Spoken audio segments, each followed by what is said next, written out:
Hi, everyone, and welcome to a new edition of Newsmakers. I'm Jerry Roberts. It is Friday, May 17th, and we have a special Josh and Jerry drink coffee together show with you today. Everyone else is either dropping like flies from some mysterious illness or has a conflict that's much more important than anything we have to say here. So you'll just have to endure the two of us.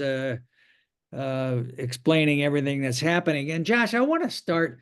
You had a number of stories today and this week, and they all seem kind of linked to me in a way. I mean, the city's got this $7 million budget deficit. There's this big brouhaha over the parking fees with the staff and the electeds sort of at odds. They have some people trying to convince themselves that we need another sales tax increase.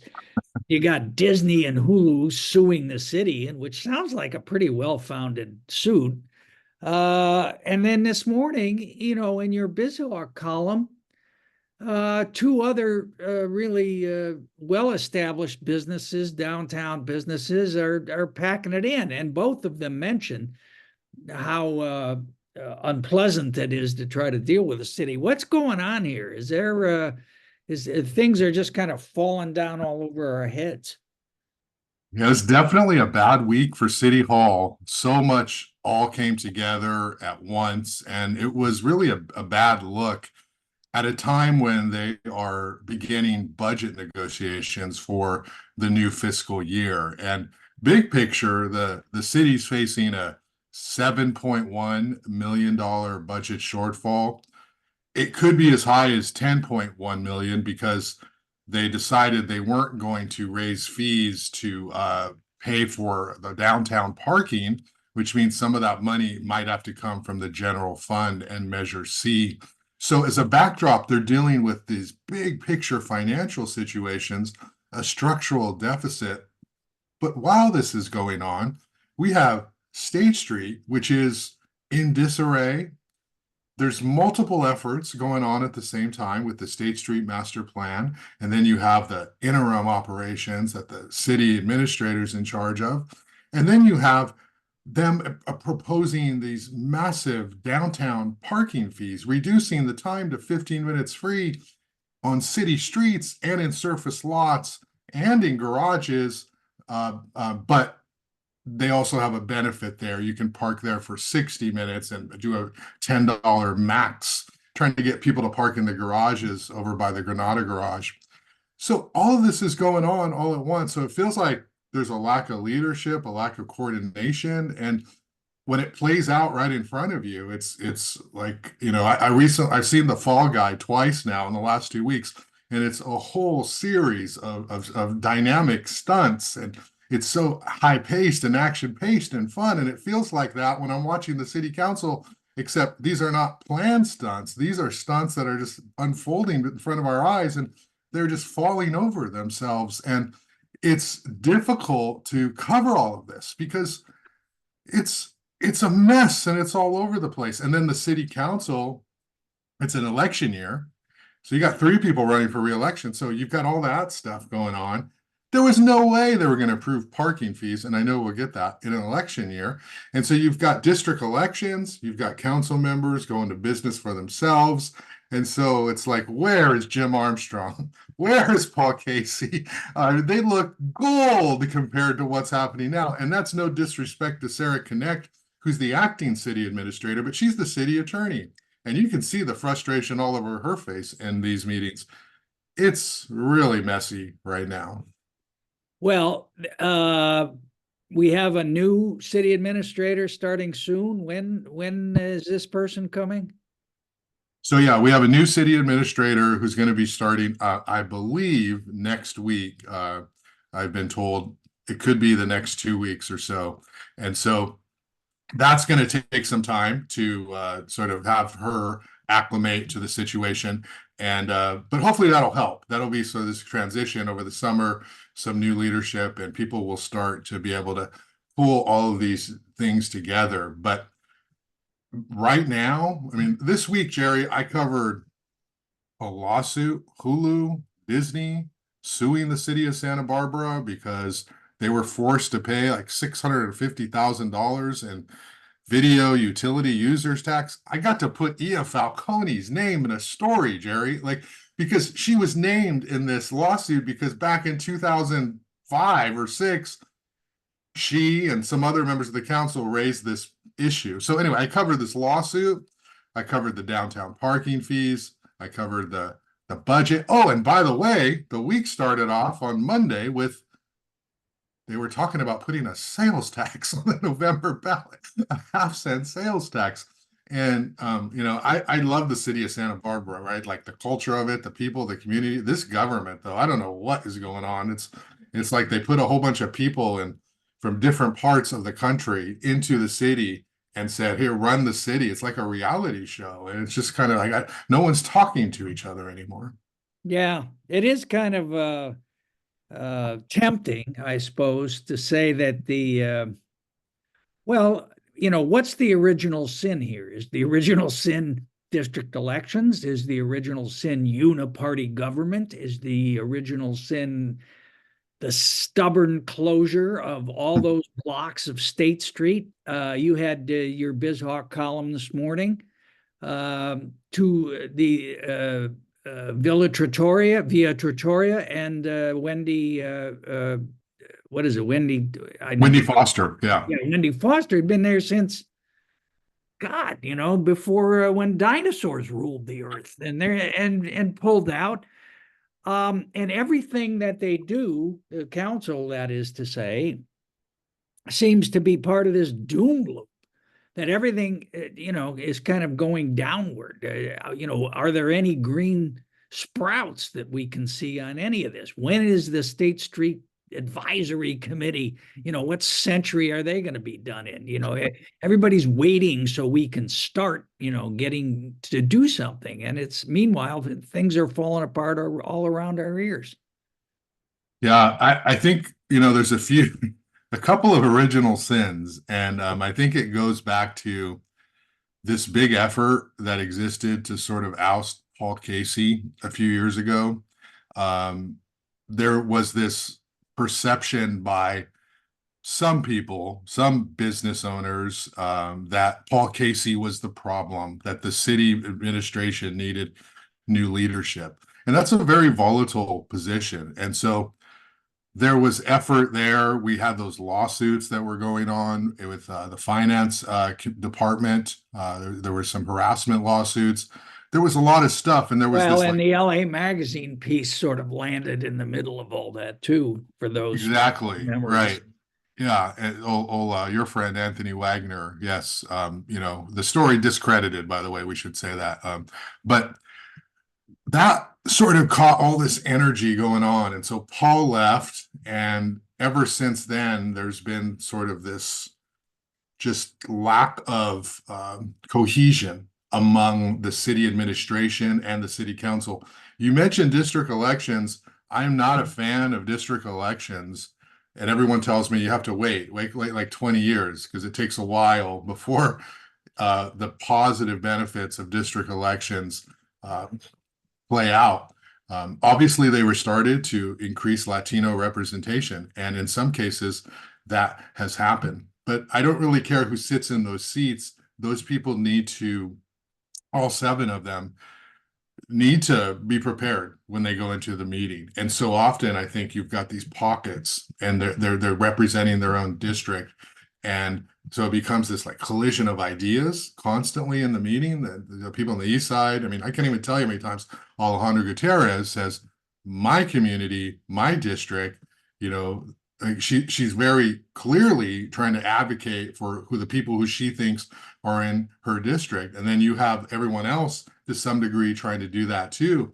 And so there's no collective effort or no messaging. And then they go into these meetings and they just kind of air it all out there. These meetings take forever, so long. And so I think that there's some growing pains with district elections that we are seeing. And we've not had real strong, long-lasting leadership. Rebecca Bjork took over for Paul Casey, of course, And by the end, they were unhappy with her too. So, I mean, they put an engineer, or I guess I don't know if she's an engineer, a strong public works person in charge, but missing the whole political aspect, which Paul Casey was good at, but they thought he was too political. So it's sort of like nothing is working, and it played out this week. And I'd love for it to talk to you about this paid parking fiasco. Yeah, let's all right, let's pull on some of these threads because I mean, you had a couple of advanced stories on this, scooping that, that they were going to try to do this.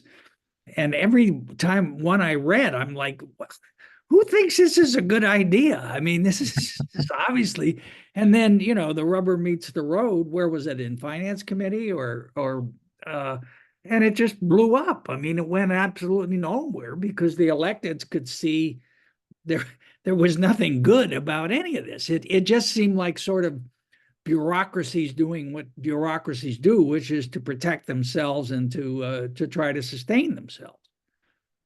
Yeah, the proposal was to reduce free parking time from 75 minutes to 15 minutes on dozens of downtown blocks, and also to reduce the free time from 75 minutes to 15 minutes in the surface lots, but in the garages, 75 minutes to 60 minutes. And the 75, we should say, has already been reduced from the 90, which Yes, was the final reason I decided to come to Santa Barbara back in 2002, because there was 90 minutes of free parking, which right. Maybe, yeah. So, but they're saying, but we're going to do a $10 max in those garages. So it's like a deal, park in the garages. And it was too much too soon, right? That they presented this, and everybody on the finance committee, which it was presented at first, they were sort of like, what is this? Eric Friedman was kind of for it. It was Megan was definitely for it. But when it came to the city council this week, Megan Harmon flipped after listening to the presentation, after hearing all the negativity and the feedback from the community. The council had basically just said, we can't do this. And it was interesting that the reason they decided was largely on equity. I was stunned. I was surprised that they actually were able to articulate the fact that the city staff in their presentation of this kept saying, this isn't a lot of money. People will no longer do the 75-minute shuffle. You can go downtown and pick up, and they kept saying this, and I couldn't get out of my head. It was so maddening. Takes 15 minutes to pick up a takeout order, right? Like downtown. And I'm like, first of all, I thought the restaurants are struggling. Who's getting takeout from a State Street restaurant, for one? And also, it doesn't take 15 minutes to get a takeout. Like, you can't park, walk, get your order, come back in 15 minutes. But they kept saying that. They also had this theory that it takes 4.5 hours to go to dinner and see a movie. And so it's not that much money. You should be able to do that and, only pay whatever, $4.50, $5. It's like they were trying to suggest how people behave. They were trying to predict people's patterns. And with no data. yes, and it came across very, and I know you'll like this, very like San Francisco-ish, San Francisco micro. It was like there's still this effort, even with all the negativity around what has happened to San Francisco, to try to make Santa Barbara like San Francisco or these big cities, and it doesn't work. Metered parking works if you have too many cars and not enough spaces. And so you're incentivizing people to move their cars to make room for more people. That's not what is happening in Santa Barbara. The whole conversation is we don't have enough people. We don't have enough people downtown. And there's plenty of places to park in the garages and the surface lots. Yes, it's more difficult to park on the city streets, but that's because people are trying to get closer to these shops, but there's plenty of places to park. So the idea that you're going to sort of charge the few people who are coming downtown more money to make up for your deficit, it doesn't make any sense mathematically or logically. And Kristen Sneddon, she was incredible at this meeting. She stepped up on this one, didn't she? Yeah, she said, wait a minute, I thought we were redoing Delgado Plaza and trying to make this an urban center. So you're telling me that we're going to make this our urban civic center and then tell people that anything over 15 minutes they're going to have to pay for? She's talking about how it's free speech, it's a place of rallies and protests. The Public Works Department, whoever decided to present the information this way, didn't think of the storytelling to the community. They just thought, how can we make more money? We're going to look at what these other big cities are doing. We need to improve our garages. I mean, largely a lot of this was for infrastructure improvements, to elevators, to garages. And so they're like, how can we do this? And they just sort of said, let's raise the fees, but you can't do that in Santa Barbara. Even Randy Rouse said, we're not a big city. We're a coastal community and we're not going to charge for parking. And then Megan Harmon cited that San Luis Obispo just voted to slash their fees. Paso Robles got rid of their fees. And it just sort of felt like the public works crew, the staff, was just doing this in a vacuum, almost like a textbook theory Was it a project. public works play or was it a budget play because of the shortfall that they were, as you say, it could Yeah. be now It wasn't like Cliff Maurer woke up one morning and said, let's charge everybody more money to park downtown because this is what we do in Texas. Like it was not that. They have a budget shortfall. They have a structural shortfall, and fewer people are parking downtown ever since COVID and even before COVID, fewer people are parking downtown. So their revenues are dropping. So they have to figure out a way to increase revenues. Of course, they've tried this in little incremental steps. They tried to go to, like automated kiosk, and everyone that freaked out, but they did lay off some temporary employees or hourly workers. But people aren't going downtown. And by the way, why aren't people going downtown? One of the reasons, not all the reasons, is you can't drive on State Street. So like it's just like obvious, that's not an environmental thing, it's not a climate change, it's not an anti-bike pro car. It's just a basic equation. Like, of course, you're going to have fewer people parking if you tell people you can't drive on 9 blocks of State Street. Yeah, but they all, with the exception of the mayor and Eric Friedman, cling to that closure like a dog with a bone, and it's like, oh, that doesn't. It reminds me of Das saying, oh, cannabis didn't have anything to do with me getting waxed. No, absolutely not. The closure of State Street, why? That's totally unrelated. I mean, it's all related, and it all begins with that, it seems to me. What about the sales tax? Where did that one come from? Yeah, so there's a long budget hearing on how the city is 8.75% sales tax. And so we can raise it and still be in line with Goleta and Carp and these other places. Carp's it's 9%.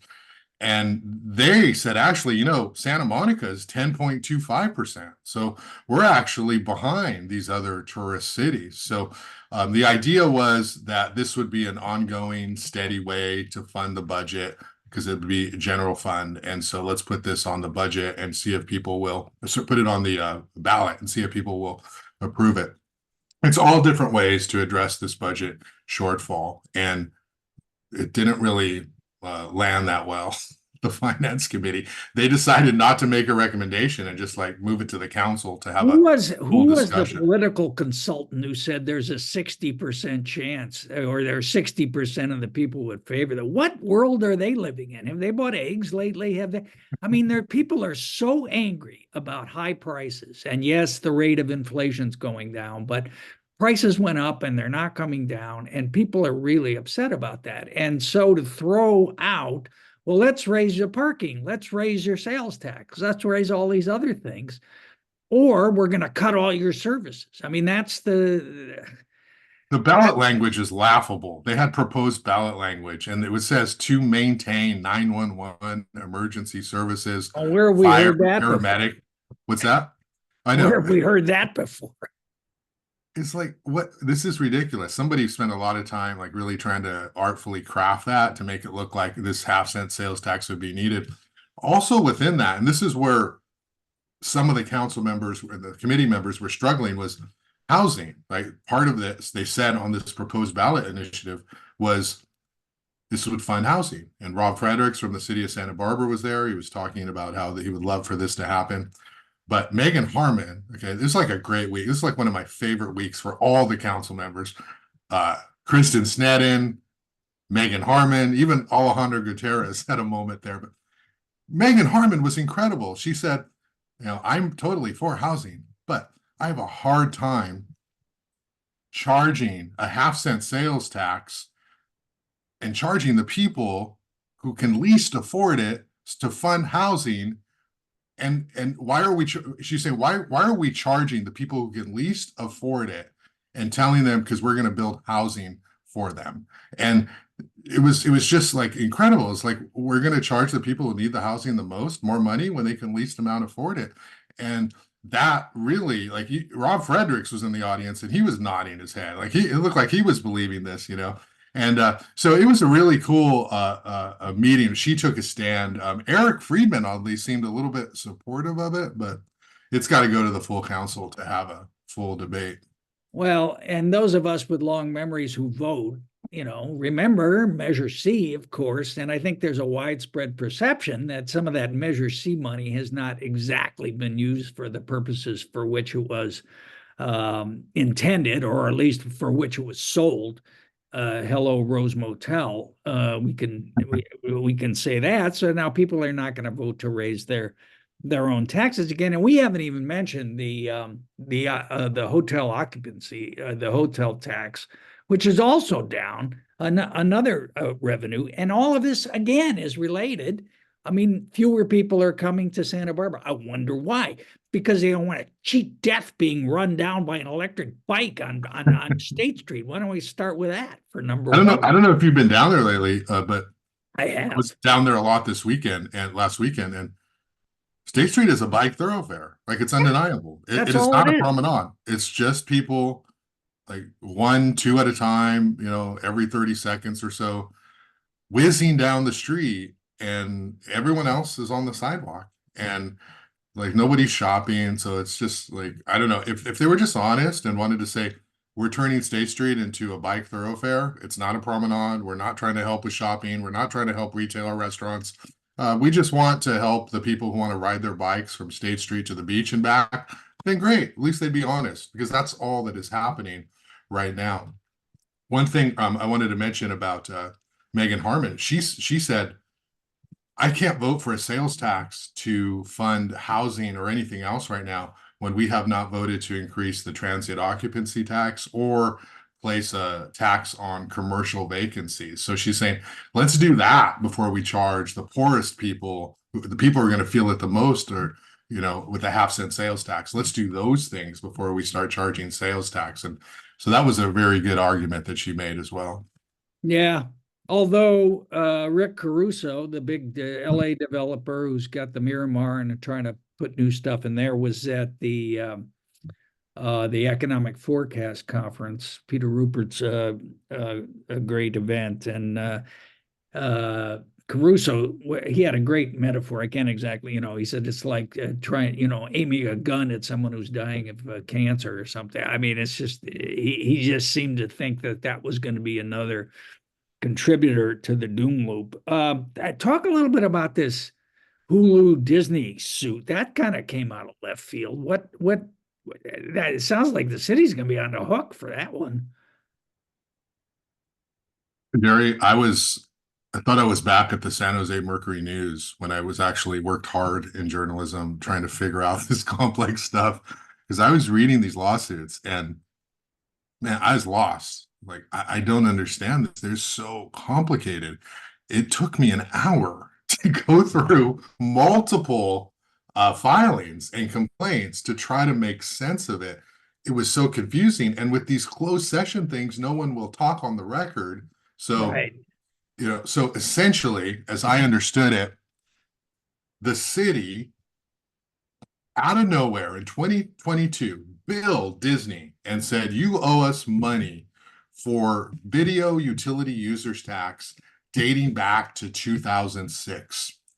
And it turned out to be like $650,000. This is like a 5.75% for people who have streaming services. So people who have, Hulu and ESPN Plus and all of these things. And Disney was like, what are you talking about? Like, we don't have to pay you for streaming. The deal we set up with The the deal that utility, it this, was a utility users tax, yeah, right? and it was Yeah. for cable. It was not for streaming. So Right. the city said, well, no, it's evolved. Streaming and cable, these are just words now, but they mean the same thing. This is how people watch television. And so they built them. And they went to mediation, Disney and the city, to like resolve this. And the mediator said to Disney, you owe the city of Santa Barbara this money. And Disney's like, what are you talking about? We were never collecting a user utilities tax for these video streaming services. Now we have to pay it. And the mediator said yes. And so they paid them earlier this year, $650,000. It was like 590 with some interest. And then Disney's like, we're getting this money back. Like, so they've actually filed a lawsuit. And that's what happened earlier this year. And that's what the council discussed in closed session. So the Disney is making this case of, first of all, we never charged, it was never on anyone's bill. Like, we never actually charged people for this utility users tax. So we don't have it. We don't have any money to give you for that, Santa Barbara. And the city is saying, well, you should have been charging it because that was the deal that we made when we, allowed you to franchise with us, I guess. And I'm being honest here. I can't thread all the It doesn't dots. make any sense to me.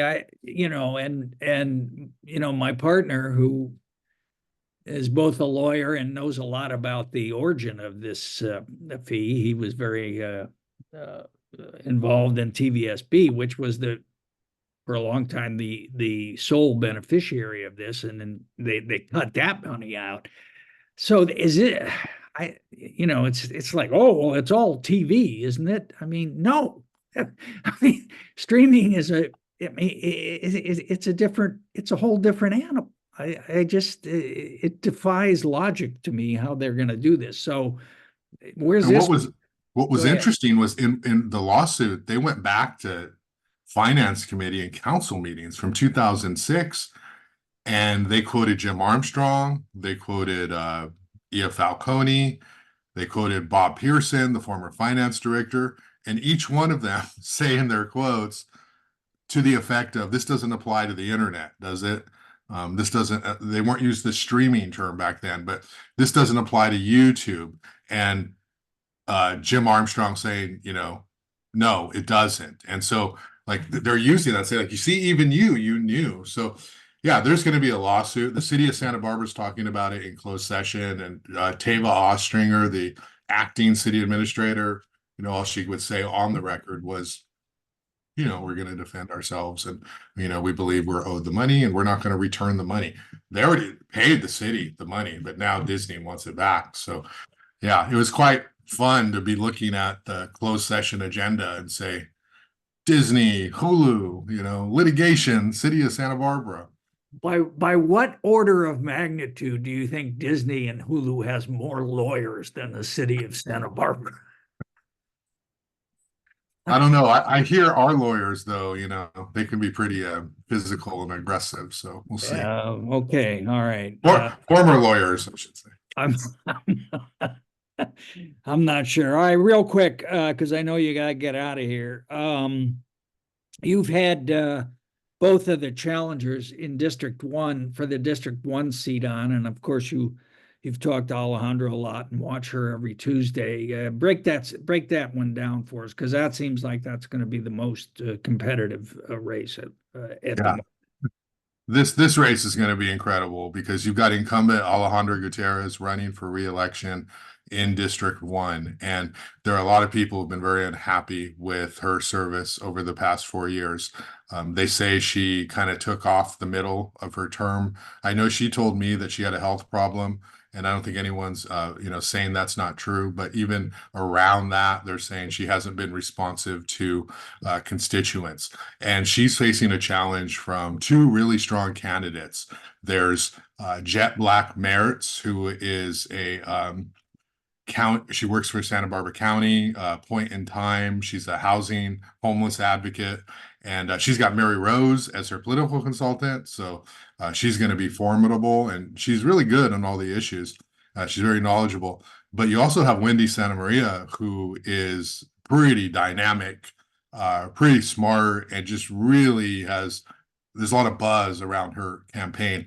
And she has come out the strongest criticizing incumbent Gutierrez, basically saying that she's not representing the community. And Wendy Santa Maria says, she's advocating for tenants. She's an affordable housing advocate, and she's not shying away from that. Jet Black Merits is very measured. She's kind of well-rounded. She's got lots of comments on a lot of different issues.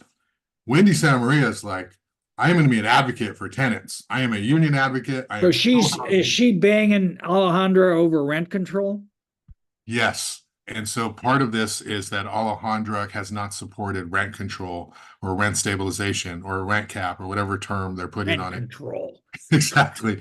And Wendy Santa Maria does believe in rent control. And Alejandra, of course, the big thing about Alejandra, which is an issue, is, and I should say Alejandra Gutierrez, is that people say she's aligning herself with the property owners, right? With the developers, with the property managers, and that they feel as though like you're not representing the people who need the services on the east side.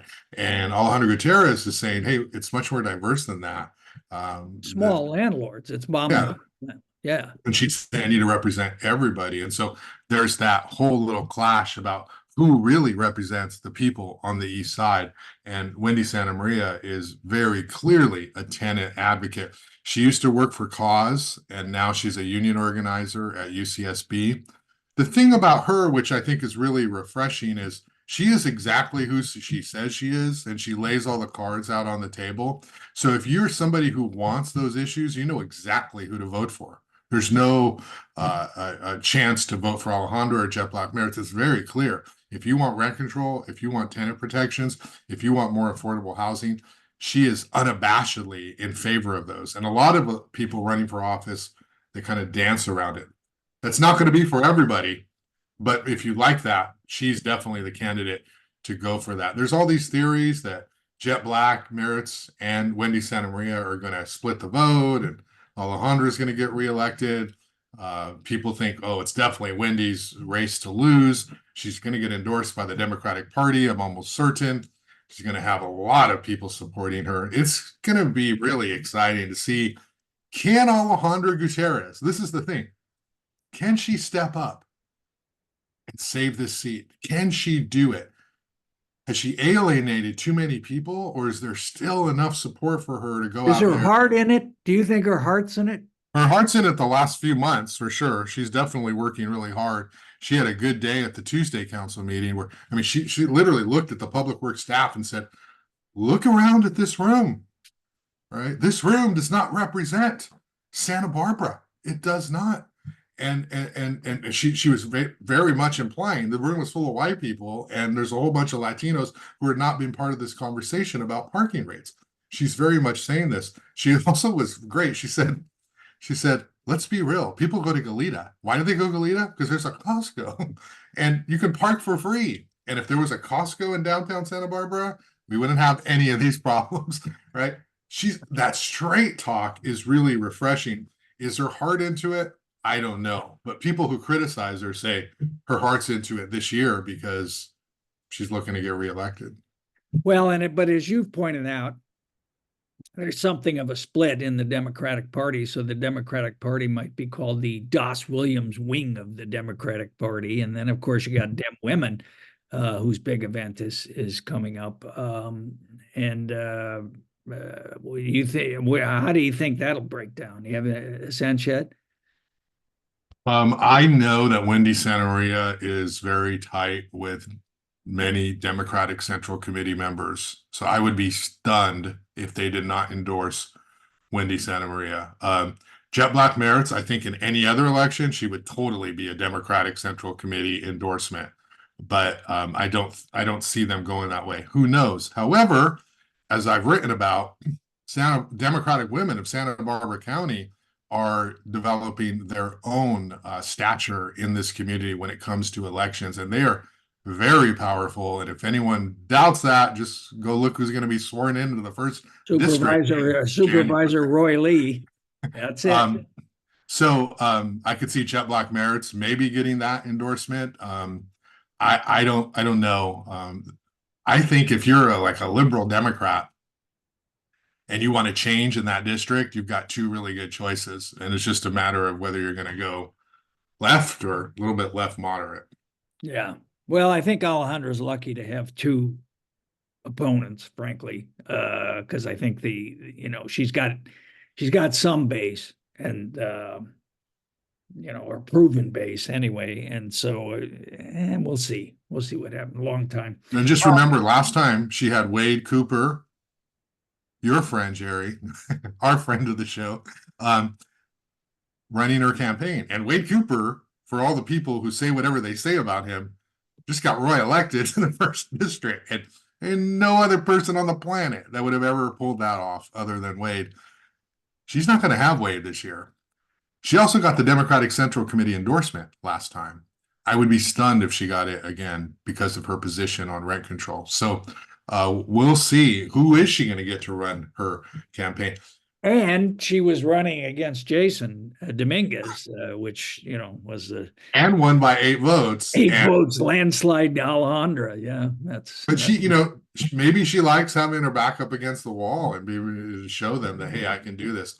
I don't know, but if we're going to go back and watch this show on, after November, I'm saying right now that there's probably going to be a new representative, and that's not like saying I don't like Alejandra Gutierrez. Political analysis, I think there's going to be someone new in that seat, unless Alejandra can do something amazing in the next few months. All right. Well, fortunately, we have plenty of time for you to nuance your position and just backpedal and do whatever else you want to do. All right, Josh, thanks so much. Thanks for watching, and we will see you next time on Newsmakers, unless, of course, the doom loop continues and we all crash into the middle of the earth. All right. See you next time. Bye. All right. Thanks, Jerry.